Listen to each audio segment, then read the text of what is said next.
Home buyers ने जो पैसा डाला है घर खरीदने में, वो पैसा डूब भी सकता है। डेवलपर्स को आजकल शो कॉज नोटिस आ रहे हैं, ऑर्डर्स आ रहे हैं, जिसमें उनका बैंक अकाउंट वो फ्रीज हो रहा है। उसके बाद एग्रीमेंट वो लोग रजिस्टर करने नहीं दे रहे, एंड उसके साथ पेनल्टी भी लग रहा है 50,000 रुपीज तक। आपको लग रहा होगा एज अ बायर कि ये रेरा रजिस्टर्ड प्रोजेक्ट है, बट एक्चुअल में रेरा रजिस्टर्ड भी नहीं रहता है। हेलो नमस्कार, मैं आपका होस्ट और दोस्त सुनील शर्मा स्वागत करता हूं महासेवा न्यूज के खास पॉडकास्ट में। हम हमेशा अवेयर और एजुकेट करते हैं हाउसिंग सेक्टर के तमाम बड़े मुद्दों पर। तो आज भी बड़ा मुद्दा है कि यदि आप घर खरीदने जा रहे हो तो ये जो वीडियो है आपके लिए बड़ा इंपॉर्टेंट है, बड़ा महत्वपूर्ण है। ये वीडियो शुरू से आखिर तक देखें। महारेरा कंप्लायंस कैसे होता है, रेरा कंप्लायंस कैसे होता है, उस विषय में बात करेंगे। यदि आप ग्राहक हो तो किस तरह से घर खरीदने जा रहे हो तो क्या क्या सावधानी बरते। हमारे साथ में एक्सपर्ट मौजूद हैं, सीए श्रेष्ठ सर। स्वागत है बहुत बहुत आपका। Thank you so much sir. Sir, podcast में हम हमेशा अलग अलग स्पीकर लाते हैं और अवेयर करते हैं लोगों को। तो आज भी बड़ा इंपॉर्टेंट टॉपिक है सर। मुंबई में माया नगरी में घर खरीदना हो तो बड़ा लोगों के मन में दिमाग में बहुत सवाल होते हैं, एक भी बहुत सारे सवाल होते हैं। उन सवालों के जवाब हम कोशिश करेंगे, एक सिलसिला है, हम आगे भी बहुत सारे वीडियो बनाएंगे, लोगों के सवाल और आते हैं तो उस पर। तो सर, सबसे पहले रेरा कंप्लायंस पे ये हमारा वीडियो होगा। तो मुंबई में घर खरीदने जा रहा है तो उस वक्त घर खरीदते वक्त क्या दिमाग में सावधानी रखे और कहाँ जाए वो सर? क्या मतलब न्यूज़पेपर से, टाइम्स ऑफ इंडिया, काफी सारे न्यूज़पेपर, डिजिटल मीडिया है आपका, सोशल मीडिया, वहां पे काफी सारे लिंक आते हैं, कुछ गलत इंफॉर्मेशन नहीं चली जाए। लेकिन एक ऑथोराइज गवर्नमेंट का, महाराष्ट्र सरकार का एक ऑथोराइज साइट से जिसपे जाकर वो ग्राहक ऑफिशियली सब चीजें देख सकता है, उसको वैधानिक वहां पे जानकारी मिल सकती है, बिल्डर्स मिल सकते हैं, साइट्स मिल सकते हैं। बिल्कुल। तो first of all thank you so much for having me here. तो आज जैसे आपने बोला कि आज की तारीख पे महारेरा एक ऐसा अथॉरिटी आया हुआ है जो पूरे महाराष्ट्र में, चाहे वो मुंबई हो, पुणे हो या कोई भी दूसरे एरिया हो महाराष्ट्र में, कोई भी प्रोजेक्ट रजिस्टर्ड या जिसका भी सेल हो रहा है, उस सबको महारेरा का नंबर रहना कंपलसरी है। जब तक वो नंबर ना हो तब तक कोई भी प्रमोटर या कोई भी डेवलपर एक भी सेल नहीं कर सकता। It's as simple as that. तो अगर हमको कभी भी कोई आके बता रहा है, बिल्डर हो या कोई, कभी भी क्या एजेंट्स भी रहते हैं उनके, आप ऑनलाइन भी जाओगे, आप देखोगे सोशल मीडिया पे भी बहुत प्रमोशंस होते हैं कि ये आपका सेकंड हाउस जैसे आप ले सकते हो, या आपका थर्ड हाउस है, प्राइमरी हाउस भी। आप मलाड में इतने प्रोजेक्ट्स हो रहे हैं, बोरीवली में इतने प्रोजेक्ट्स हो रहे हैं, तो बहुत प्रोजेक्ट्स एवरी डे बढ़ते जा रहे हुए। तो अगर हमको जानना है कि वेदर ये प्रोजेक्ट जेन्युइन है या नहीं है, तो एक बहुत ईजी वे है कि वो प्रोजेक्ट जेन्युइन है समझने के लिए।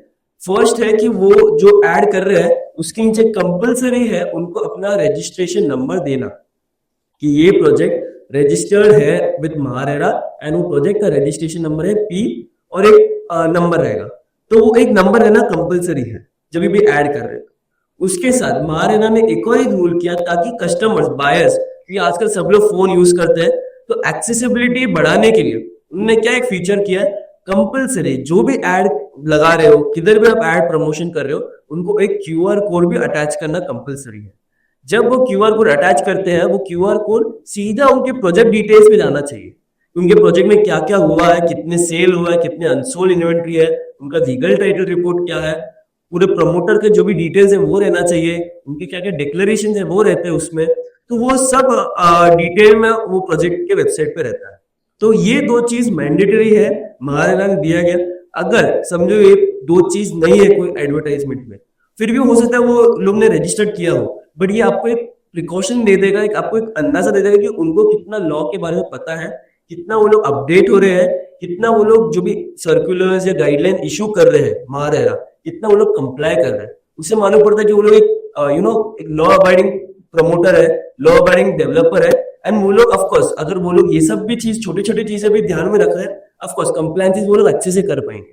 बिल्कुल सर, जैसे ये तो देख लिया महारेरा की साइट पे, लेकिन एक होम बायर्स को काफी सारे सपने होते हैं कि आजकल लोग मुंबई जैसे शहर में उनको अमेनिटीज चाहिए सर, और सैकड़ों अमेनिटीज आजकल के प्रोजेक्टों में मिलती है, जैसे स्विमिंग पूल हो, क्लब हाउस हो, गार्डन्स हो। तो ये सब अमेनिटीज के लिए क्या क्या चेकलिस्ट होती है कि महारेरा में जाकर अमेनिटीज के साथ साथ वो जो प्रॉमिस करता है डेवलपर, वो प्रॉमिस के लिए लोग किस तरह से अलर्ट रहे, सावधान रहे कि उसमें प्रोजेक्ट में जाके देखें। बिल्कुल। अभी जैसे मैंने आपको बताया, वो जो क्यूआर कोड है या प्रोजेक्ट नंबर है, आप क्या कर सकते हो, गूगल पे जाके बस महारेरा वेबसाइट सर्च करके वो प्रोजेक्ट का नंबर आप सर्च करोगे, आपको पूरा प्रोजेक्ट का डिटेल मिल जाएगा। उस पे एक ऑप्शन है विच इज व्यू डिटेल्स करके। जब आप वो व्यू डिटेल्स क्लिक करोगे, पूरा आपको ए से लेके जेड वो प्रोजेक्ट के बारे में मालूम पड़ेगा अप टू डेट तक। अब एज अ होम बायर जिसको रेरा या किसके लॉ के बारे में कुछ पता नहीं रहेगा, बट बेसिक कॉमन चेक्स हमको करना चाहिए। क्या करना चाहिए हमको? पहले चेक करना चाहिए वो जो कंपनी का नाम है वो प्रॉपर है कि नहीं है। समझो फॉर एग्जाम्पल एक एक्सवाइजेड कंपनी है जिसका एक बहुत अच्छा डायरेक्टर है, जिसका अच्छा एक प्रमोटर है, आप जानते हो, क्या वो प्रमोटर ये प्रोजेक्ट में भी पार्ट है कि नहीं है। बहुत बार क्या हो जाता है, वो लोग नाम यूज करते हैं प्रमोटर का, बट वो एक्चुअली में रहता भी नहीं है प्रोजेक्ट में, इन्वॉल्व भी नहीं रहता। हम एक वो चेक कर सकते हैं। दूसरा हम देख सकते हैं क्या क्या डॉक्यूमेंट्स अपलोड किया है। एक होता है लीगल टाइटल रिपोर्ट, वो एक बार बस चेक करके हम लोग लास्ट पेज पे जाके चेक कर सकते हैं कि वेदर ये जो लीगल टाइटल रिपोर्ट है क्या ये इनके नाम पे ही है, जो प्रमोटर ने रजिस्टर किया उनके नाम पे ही है, या उन्होंने कोई दूसरे लैंड ओनर के साथ जॉइंट वेंचर किया हुआ। वो हम एक चेक कर सकते हैं। उससे मालूम अगर वो खुद का लैंड ओनर है, वो खुद ही प्रमोटर लैंड ओनर है, तो एक सेंस ऑफ कॉन्फिडेंस बढ़ जाता है कि हाँ वो उनका ही लैंड है, तो ऑफकोर्स वो डिस्प्यूट ज्यादा नहीं होगा, वो कंप्लीट हो जाएगा प्रोजेक्ट। और नहीं अगर कुछ कोई दूसरे 2-3 लैंड ओनर है, 4-5 लैंड ओनर रहते हैं, फिर क्या वो कभी कभी अगर कुछ हैसल आ गया है, कुछ हो गया, तो चांसेस हो जाता है ऑफ डीलिंग द प्रोजेक्ट। ऐसा पॉसिबल है, बट ऑफकोर्स ये एक तरीके का दूसरा चेक हम कर सकते हैं। तीसरा क्या है, एक कंप्लायंसेस रहते हैं जो ऑफकोर्स हम लोग बाद में डिस्कस करेंगे, बट और कंप्लायंसेस रहते हैं जो हर एक प्रमोटर को एवरी क्वार्टर वो लोग कंप्लाई करना पड़ता है। हम वो चेक कर सकते हैं वेदर उन्होंने एवरी क्वार्टर कंप्लाई किया है या नहीं किया है। फोर्थ है जो एवरी ईयर कोई भी प्रोजेक्ट होता है, हर साल वो लोग को एक फॉर्म 5 कंप्लायंस भी करना पड़ता है, जो उनका होता है एनुअल रिपोर्ट रहता है। कि वो लोग साल भर में कितना इन्वेंट्री सेल हुआ है, कितना लेस हुआ है, कितना उन्होंने अकाउंट में से कितना विड्रॉ किया पैसा, वो भी हमको डिटेल मारता है। ये प्रोजेक्ट रिलेटेड कितना पैसा उन्होंने विड्रॉ किया, उससे भी एक आइडिया आ जाता है कि हमको ये कितना ये जो प्रमोटर है कितना पैसा इन्वेस्ट कर रहा है वापस इन प्रोजेक्ट, और कितना पैसा इन्वेस्ट करके निकाल रहा है पैसा। ये एक दूसरा एक चेक हो जाता है। फिर आ जाता है हम देख सकते हैं कि लॉ और कंप्लेंट्स है, कितने कंप्लेंट्स है वो प्रोजेक्ट रिलेटेड।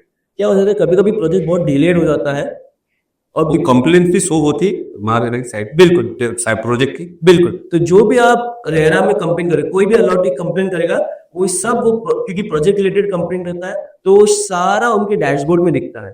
तो कोई भी पोर्शन लगी जगह अगर समझो फॉर एग्जाम्पल 50-60 कंप्लेंट्स है, तो मालूम पड़ जाता है कि एक बहुत रेड फ्लैग प्रोजेक्ट है, यहाँ पे इन्वेस्ट करने से पहले और अब वो चेक करना पड़ सकता है। ऐसा भी हो सकता है ऑफकोर्स वो कंप्लेंट्स क्या हो सकते हैं, कभी कभी 1-2 कंप्लेंट्स रहेंगे और वो कुछ जेन्युइन रीजन की वजह से रहेंगे, जो कुछ प्रॉब्लम हो गया रहेगा एंड उसके वजह से रहेगा, और it is the promoter is okay. But क्या होता है कभी कभी अलॉटीज भी अपने अपने जस्ट छेड़खानी करने के लिए वो लोग कंप्लेंट्स करते रहेंगे just to get something out of the builder. तो तभी अगर हमको वो देखना चाहिए कि अगर 1-2 है केसेस, अगर 1-2 केसेस में अच्छे से हैंडल हो गया तो कोई प्रॉब्लम नहीं है, बट अगर बहुत केसेस है, बहुत कंप्लेंट्स है, तो ऑफकोर्स वो एक रेड फ्लैग बन जाता है। बिल्कुल। एंड एक और एक बहुत इंपॉर्टेंट चीज है कि वहां पे हम जब भी प्रोजेक्ट में जाएंगे हमको हर एक यूनिट का है ना दिखेगा कि वेदर वो सोल्ड है या अनसोल्ड है। समझो फॉर एग्जांपल एक एग्जांपल देते हैं कि एक बिल्डिंग है जिसमें 100 फ्लैट्स है, वो 2 बिल्डिंग उन्होंने बनाया, 2 विंग ए और विंग बी, दोनों में 50-50 फ्लैट्स है। रेरा में जब रजिस्टर कर रहे हैं उनको सारे 50 फ्लैट का डिटेल डालना पड़ता है with flat number, with dimensions of the flat also, और वो सब डिटेल डालना पड़ता है। अब जब भी आप वो डेवलपर से बातचीत कर रहे हो, अगर उन्होंने बताया मैं आपको 7th फ्लोर पे 701 का फ्लैट देने वाला हूँ और इसका डायमेंशन इतना है, समझो फॉर एग्जाम्पल 1000 स्क्वायर फीट है, आप जाके सीधा वो फ्लैट का एग्जैक्ट डायमेंशंस के साथ आप चेक कर सकते हो वेबसाइट में क्या ये फ्लैट पहले सोल्ड है या अनसोल्ड है। अनसोल्ड हुआ तो ही आपको आगे बढ़ना चाहिए, अगर सोल्ड है मतलब ये आपकी सब 2 ट्रांजैक्शन खेल रहा है, ये किसी और को ऑलरेडी बेच चुका है वापस आपको बेच रहा है, तो ये एक रेड फ्लैग हो जाता है। सेकेंडली अगर समझो फॉर एग्जाम्पल जो डायमेंशन उन्होंने मेंशन किया, बोलते हो तो उन्होंने बोल दिया 1000 स्क्वायर फीट है, और असल में वेबसाइट में जाके गए आपने बोला वो 952 स्क्वायर फीट है, 50 स्क्वायर फीट ऊपर नीचे, तो आपको पास एक अगेन एक आइडिया आ जाता है कि वो कुछ तो गेम खेल रहा है, या जब एग्रीमेंट बनेगा तब शायद से वो वर्डिंग चेंज कर सकता है। कि बहुत लोग अभी भी फिर भी कंफ्यूज है, रेरा कार्पेट एरिया क्या है, मोफा कार्पेट एरिया क्या हो जाता है, कौन सा कंसिडर करना चाहिए, वो इंटीरियर वॉल्स का एरिया कंसिडर करते हैं नहीं, तो वो बहुत अगेन एक ट्रिकी सिचुएशन हो जाता है। सो ये सब एक चीज है, आप देखिए सेम फ्लैट का चेक कर सकते हो वेदर सोल्ड है अनसोल्ड है, कितना एरिया है, और वेदर अगर अनसोल्ड है तो प्रॉपर्ली दिख रहा है कि नहीं दिख रहा है वो भी आपको चेक करना चाहिए। तो ये सब एक थोड़े बहुत चेकलिस्ट रहता है जो एज अ नॉर्मल पर्सन, देखो इंडियन आप घर खरीद रहे हो तो आपको थोड़ा टाइम तो देना चाहिए कि ये बैकग्राउंड चेक करने के लिए आप ऑफकोर्स एक दूसरे एडवोकेट या एक्सपर्ट को तो ले ही सकते हो, बट आपको भी एज अ बायर, बिकॉज ये आपका फुल लाइफ टाइम अर्निंग्स आप यूज कर रहे हो, एक आधा पौना घंटा 1 घंटा तो आप वेबसाइट में जाके पूरा चेक कर सकते हो कि वेदर ये प्रॉपर प्रोजेक्ट है या नहीं है करके। बिल्कुल, जैसे हमारी भारत सरकार बोलती ना, जागो ग्राहक जागो, बिल्कुल। उसी तरह से महारेरा भी कस्टमर के लिए बना है, होम बायर्स के लिए बना, आपको जगाने के लिए बना, आपको सिर्फ लॉगिंग करना और जाना है साइट पे और वो देखना। सर इसमें ये बताइए कि डेवलपर पर जो कंप्लायंस होती है वो क्या बाध्यता है महारेरा के लिए? ऑफकोर्स अभी जैसे महारेरा ने एक 3 से 4 कंप्लायंस मैंडेटरी कर दिया। ऑफकोर्स रजिस्ट्रेशन जब करते हैं तब तो बहुत डॉक्यूमेंट्स और बहुत स्क्रूटनी होता है डॉक्यूमेंट्स का, क्या लीगल टाइटल बराबर है या नहीं है, उनको जो भी बैंक अकाउंट ओपन करना है वो प्रॉपरली अकाउंट ओपन हुआ है कि नहीं हुआ है, बाद में जो भी एग्रीमेंट बना है वो रजिस्टर्ड प्रॉपरली हुआ है कि नहीं हुआ है, वो लोग को एक एग्रीमेंट जो एक प्रोफोमा एग्रीमेंट रहता है, जो फर्स्ट एग्रीमेंट रहता है वो भी उनको अपलोड करना पड़ता है, ड्राफ्ट एग्रीमेंट, अलॉटमेंट लेटर कैसा बनेगा वो सब भी डालना पड़ता है, तब जाके ही रजिस्ट्रेशन मिलता है। और रजिस्ट्रेशन का प्रोसेस आज की तारीख पे वो बहुत बहुत स्ट्रिंजेंट हो गया और बहुत बारीकी से देख रहे हैं वो लोग कि हर एक डिटेल्स बहुत डिटेल में चेक कर रहे हैं। तो ऑफकोर्स रजिस्ट्रेशन का तो वो एक कंप्लायंस आ जाता है कि अगर रजिस्टर्ड हुआ है तो एक जो डॉक्यूमेंटेशन है वो अच्छे से हुआ है। बट रेरा वहां पर रुकता नहीं, रेरा बोलता है कि हम कोई भी प्रोजेक्ट रजिस्टर्ड हुआ है उनको एवरी क्वार्टर हम देखेंगे कि कितना प्रोग्रेस हुआ है, और वो प्रोग्रेस करने का रीजन क्या है, क्योंकि उनसे मालूम पड़ता है कि वेदर ये प्रोजेक्ट कंप्लीट हो रहा है या ऐसे ही just for the sake register किया गया है, क्या ये बिल्डर को डिफरेंट मोटिव है। अगर वो कंप्लायंस हो रहा है एवरी क्वार्टर तो एक आइडिया आ जाता है कि हाँ कि एक प्रोजेक्ट है ना आगे बढ़ रहा है, वो प्रमोटर भी ठीक है, इनिशियल फ्यू क्वार्टर में शायद सेल वगैरह नहीं हुआ रहेगा, बट बाद में अगर वो कंप्लायंस हो रहा है तो एक आइडिया आ जाता है रेरा अथॉरिटी को भी कि हाँ ये डेवलपर कंप्लीट करने वाला है। अब क्या कंप्लायंसेस रहते हैं, 3, एक मेजर क्वार्टर कंप्लायंसेस रहता है और एक ईयरली कंप्लायंस रहता है। सो 3 कंप्लायंसेस कैसे दिए गए, एक फॉर्म 1 में दिया है जो बोलता है आर्किटेक्ट सर्टिफिकेट, फॉर्म 2 है एक इंजीनियर सर्टिफिकेट एंड फॉर्म 3 है सीए सर्टिफिकेट। ये 3 प्रोफेशनल्स जो कि प्रोफेशनल्स है, तो ये तीनों एक सर्टिफिकेट इशू करते हैं सबको क्वार्टर बाय क्वार्टर। फॉर्म 1 होता है आर्किटेक्ट सर्टिफिकेट का, उसमें दिया गया था कि कितना स्लैब कंप्लीट किया है, कितना काम कंप्लीट हुआ, उससे एक आइडिया आ जाता है। इंजीनियर भी ऑलमोस्ट सिमिलर ही रहता है कि कितना बार काम कंप्लीट हुआ है और कितना और काम बाकी है, अगर उससे भी एक आइडिया आता है कि एक क्वार्टर में समझो अगर 10% कंप्लीट हुआ है, नेक्स्ट क्वार्टर में क्या 15% हुआ है, 16% हुआ है, उसके नेक्स्ट क्वार्टर में अगर समझो 30%, आपको मालूम पड़ेगा प्रोग्रेस बहुत अच्छे से हो रहा है। बट ऐसा भी हो सकता है 10% हुआ है, नेक्स्ट 2-3 क्वार्टर में से 10% ही रहेगा, वो कोई दूसरा रीजन हो सकता है, क्योंकि शायद से कभी कभी आता है बारिश के टाइम पे इतना कंस्ट्रक्शन होता नहीं है, तो शायद से वो सब रीजन की वजह से वो डिले हो सकता है, तो ऑफकोर्स वो भी हमको कंसिडर करना चाहिए। और थर्ड होता है सीए सर्टिफिकेट। अब सीए का जो सर्टिफिकेट रहता है वो पब्लिक डोमेन पे अवेलेबल नहीं रहता, वो रेरा अथॉरिटी में रहता है, बट वो भी एक इंपॉर्टेंट डॉक्यूमेंट जो रेरा चेक करता है, क्योंकि हर एक प्रोजेक्ट में 3 बैंक अकाउंट ओपन करना रहता है, एक 100% अकाउंट ओपन करना पड़ता है, एक 70% करना रहता है और एक 30% करना है। अब ये क्या है 100%, 70%, 30%? जब भी कोई भी पैसा, समझो मैं एक बायर हूं, मैंने एक डेवलपर को एक 10 lakh rupees 20 lakh rupees installment के टाइम पे दे दिया, जब मेरा फर्स्ट स्लैब कंप्लीट हुआ मुझे 10% देना था, सेकंड स्लैब पे और 10% ऐसा था, तो मैं समझो 10 लाख रुपीज दिया मेरे डेवलपर को। अब ये 10 लाख रुपीज कहाँ जाता है, वो 100% अकाउंट में जाता है पहले, और रेरा ने वो बोल दिया जो भी पैसा आएगा ये प्रोजेक्ट के लिए वो सब वो अकाउंट में ही जाना चाहिए, वो उनके पर्सनल अकाउंट पे जा ही नहीं सकता। वो भी आपको इंडिकेशन मिल जाएगा कि वो कोई और अकाउंट दे रहे हैं, तो कैसे ये जो रेरा अपन बनता है उसका भी एक नोमेनक्लेचर है, एक प्रोजेक्ट का नाम प्लस कितना RERA designated bank account, project का नाम, और वो कितना परसेंट वाला अकाउंट है, 100% 70% या 30% है, वो एक मेंशन है, तो आपको आइडिया आ जाएगा कि आप जो पैसा दे रहे हो कौन से अकाउंट में जा रहा है। जब 100% वाले अकाउंट में जाएगा वहां से वो डिवाइड होता है एक 70% अकाउंट के लिए और 30% के लिए, वो ऑटो स्वीप फैसिलिटी रहता है। तो क्या होता है, समझो मैंने 10 लाख दिया, उसमें 7 लाख देगा 70% में और 30% में बाकी 3 लाख। ये एस्क्रो टाइप अकाउंट रहता है, एस्क्रो टाइप अकाउंट जो बोलते हैं वैसे ही वेरी सिमिलर टाइप है जो नॉर्मली चले जाता है। फिर वो क्या होता है, जब 30% वाला अकाउंट है वो नॉर्मली क्योंकि उनको पर्सनल एक्सपेंसेस वगैरह के लिए भी चाहिए रहता है, तो वो सब के लिए यूज होता है। बट जो 70% अकाउंट है ये प्रॉपरली मॉनिटर किया जाता है, जो भी डेवलपर यूज कर रहा है प्रोजेक्ट के लिए प्रॉपरली यूज कर रहा है कि नहीं कर रहा है वो प्रॉपरली देखा जाता है। और जब भी सीए सर्टिफिकेट इशू करता है उनको ये सब अकाउंट का डिटेल डालना पड़ता है और अकॉर्डिंगली ही वो विड्रॉ कर सकता है। एक लिमिट दिया गया है, जितना प्रोजेक्ट आपका कंप्लीट हुआ है, समझो आपका ये 7 लाख रुपए आपको मिला है, 10 लाख रुपए मिला है, अगर आपका प्रोजेक्ट का काम हुआ है 2%, 3%, तो आप पूरा 110 लाख नहीं कर सकते विड्रॉ, आप सिर्फ उसका 2 या 3% ही कर सकते। जितना प्रोजेक्ट कंप्लीट हुआ है बेस्ड ऑन दैट ही आप विड्रॉ कर सकते। तो ये एक बहुत ही स्ट्रिंजेंट बनाया गया, बहुत ही स्ट्रिक्ट बनाया है ताकि प्रोजेक्ट भी कंप्लीट हो जाए और तो ही वो विड्रॉल प्रोसेस रहे। तो ये एक फॉर्म 3 में कंप्लायंसेस रहता है। और फोर्थ एक कंप्लायंस है फॉर्म 5, जो एनुअल रिपोर्ट, जो अगेन एक सीए इशू करता है।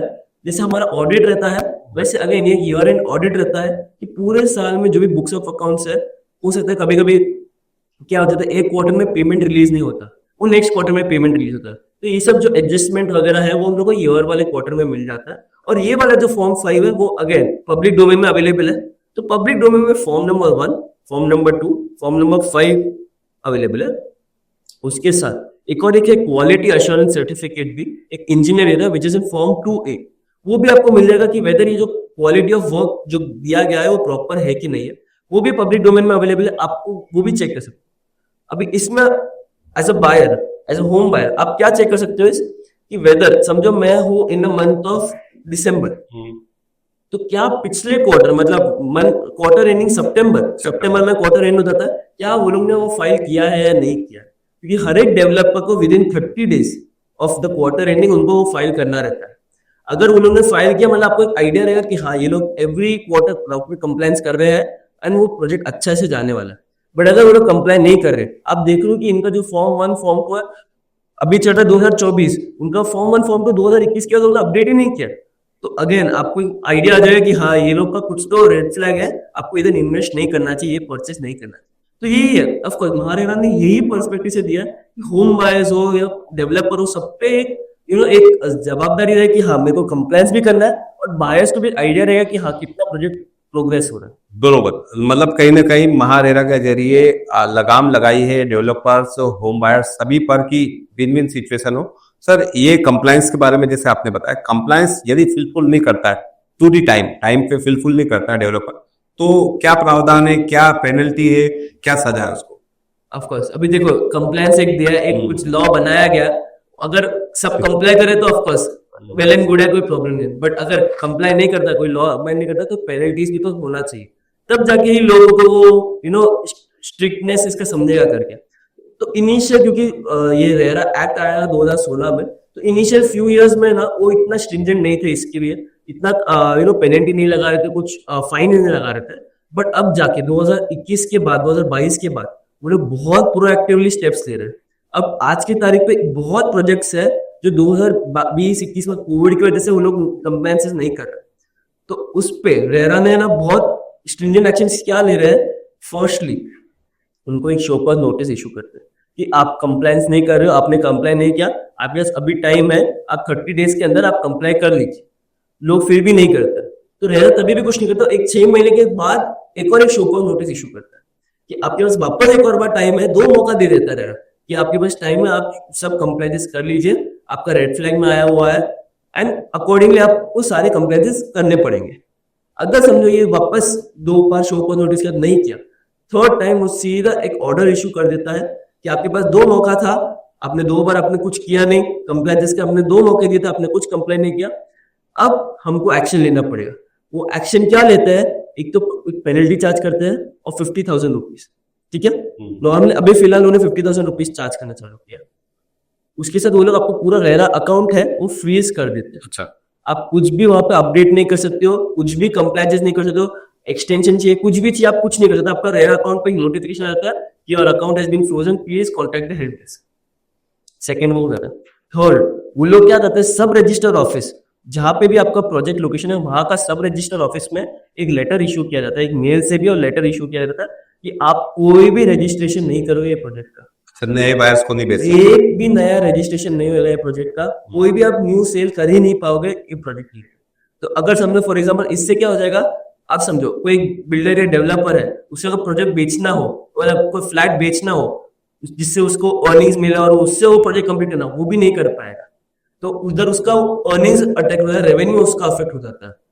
और ऑफ कोर्स क्योंकि रेवेन्यू ऑफ इंडिया तो वो बिल्डर पे भी वो हैम्पर होना चालू होगा, वो एडवर्टाइजमेंट वगैरह भी नहीं कर पाएगा। तो ये एक बहुत इंपॉर्टेंट थर्ड चीज होता है। फोर्थ सबसे इंपॉर्टेंट चीज कि आपका जो रेरा डेजिग्नेटेड अकाउंट है, क्योंकि आपने डिस्क्लोज किया है और ऑफ कोर्स करना ही पड़ता है, आपका रेरा डेजिग्नेटेड अकाउंट पे भी बैंक फ्रीज हो जाता है। तो आपका जो भी बैंक अकाउंट में आप जो भी ट्रांजेक्शन कर रहे हो वो सब फ्रोजन है। आप ना ही विड्रॉ कर सकते हो, ना ही कुछ डिपॉजिट कर सकते हो, कुछ नहीं कर सकते हो। वो वैसा का वैसा, अगर आप उसमें 10 करोड़ रुपए हो, 10 रुपीज हो, 10 लाख हो, कोई भी अमाउंट हो, आप कुछ नहीं कर सकते हो। बैंक अकाउंट ऑपरेशन ही नहीं कर सकते, बैंक अकाउंट भी फ्रोजन रहेगा। ये जो भी मैंने आपको बताया 3-4 चीजें जो भी है वो सब ये ऑर्डर में इशू करता है। और ये जब ऑर्डर आ जाता है नॉर्मली हमने वही देखा, डेवलपर तब जाके वो एक्शन लेना चालू हो जाता है कि मेरे को अभी जाके कंप्लेंट्स कर दो, वो एक्टिवेट होता है, एक्टिवेट हो जाता है। आपको वही है, जब पनिशमेंट लगेगा पनिशमेंट होती है, तभी लोग सुधरना चालू होंगे। तो वैसे ही ये चीज आजकल बहुत कर रहा है। तो मेरा हाँ स्ट्रिक्ट है। और मैंने देखा है कि जो 2021-22 की जो प्रोजेक्ट्स है, जो प्रोजेक्ट 2021-22 से अपडेट नहीं किया ना, वो लोग बहुत प्रोएक्टिवली उस पर ले रहे पहले एक्शंस, पहले बैकलॉग क्लियर कर रहे हैं, फिर वो लोग आएंगे 2023 तक जिन्होंने प्रोजेक्ट कंप्लीट नहीं किया, जो अपडेट नहीं किया वो पाएंगे, फिर 2024 में भी आएंगे। तो इसके लिए मेरा बस वही है कि जो भी क्लाइंट्स भी आते हैं उनको मैं वही बोलता हूँ कि आप फर्स्ट एंड फॉरमोस्ट आपके सब कंप्लायंसेस कर लीजिए। और अभी क्या हो जाता है, कंप्लायंसेस नहीं किए उसमें तो पनिशमेंट लगा। ये जो पूरा प्रोसेस है of unfreezing the bank account, आपका रेरा अकाउंट वापस अनफ्रीज करना, सब रजिस्टर ऑफिस में वापस वो रजिस्ट्रेशन का अलाउ करना, और पेनल्टी चार्जेस ऑलरेडी 50,000 रुपीज है। ये तीन चीज जो हमको फ्रीज किया गया है वो अनफ्रीज करने को, वापस नॉर्मल लाने को एक दिन का काम नहीं है, एक हफ्ते का काम नहीं, एक महीने का काम नहीं है। उसमें मिनिमम अगर 4 से 5 महीने चले ही जाएगा, वो पकड़ के प्रोसीजर है।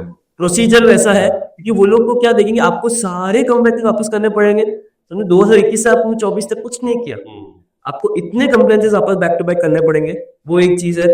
उसके बाद ये रेरा अथॉरिटी कब बाकी लोग को मैसेज भेजेगा, मेल करेगा, रेरा अथॉरिटी कितना जल्दी और प्रोएक्टिवली वापस सब अथॉरिटीज को मेल करेगा, मैसेज करेगा, वो पता नहीं। तो अगेन वो बहुत टाइम कंज्यूमिंग प्रोसेस है। तो अगर अभी तक कोई भी प्रोजेक्ट कंप्लायंसेस नहीं हुआ या नहीं किया गया, वही रहेगा कि आप उनको भी बताइए कि कंप्लायंसेस करिए। अगर आपने कोई प्रोजेक्ट में घर खरीदा और आप देख रहे हो कि वो प्रोजेक्ट में कंप्लायंसेस नहीं रहे, आप भी बिल्डर को बता सकते हो कि आप कंप्लाई कर लीजिए, लेकिन मुझे भी एक अपडेट रहे कि क्या प्रोग्रेस हो रहा है। अकॉर्डिंगली अगर फ्रीज हो गया अकाउंट तब जाके भी इश्यू ना हो करके, मतलब अलर्ट रहना जरूरी। बिल्कुल बिल्कुल। और कैसा है कि रेरा में रोज नया नया अपडेट आते रहता है, रोज नया अमेंडमेंट आता रहता है, नए ऑर्डर्स आते रहते हैं, नए सर्कुलर्स आते हैं। तो being up to date with the law is also very important. Correct. As जो बायर्स है उनको भी, जो डेवलपर्स है उनको भी, और जो प्रोफेशनल्स है उनको भी। रेरा में जो कंप्लायंस है फायदे के लिए, कंज्यूमर के लिए, होम बायर्स के लिए, और साथ ही डेवलपर के लिए फायदे, क्योंकि ये रियल एस्टेट एक ऑर्गेनाइज सेक्टर हो। तो रेरा के विषय में तमाम जो जानकारी, आपके सवाल हो, आप मिलना चाहते हैं सीए श्रेयस प्रभु से, तो आप नीचे दिए गए नंबर पर मिल सकते हैं। आपके रेरा के कुछ इश्यूज हो, कुछ बेटर हो, कुछ भी आपकी जानकारी हो, तो आप नीचे के नंबर पर फोन करें, अपॉइंटमेंट लें और आप सीए श्रेयस प्रभु से मिल सकते हैं। सर हमारे स्टूडियो में आए, अहम जानकारी रेरा पे, और भी फ्यूचर में आपसे अहम जानकारी लेते रहेंगे। बहुत बहुत धन्यवाद। Thank you very much. Thank you very much and thank you everyone. RERA या तमाम विषय पर आपको अहम जानकारी लेना है तो हमारे चैनल महासेवा न्यूज को सब्सक्राइब करें और इस वीडियो को लाइक करें, शेयर करें और अपने ग्रुप में जरूर करें। यदि आप घर खरीदने जा रहे हैं तो ये अहम वीडियो होगा आपके लिए।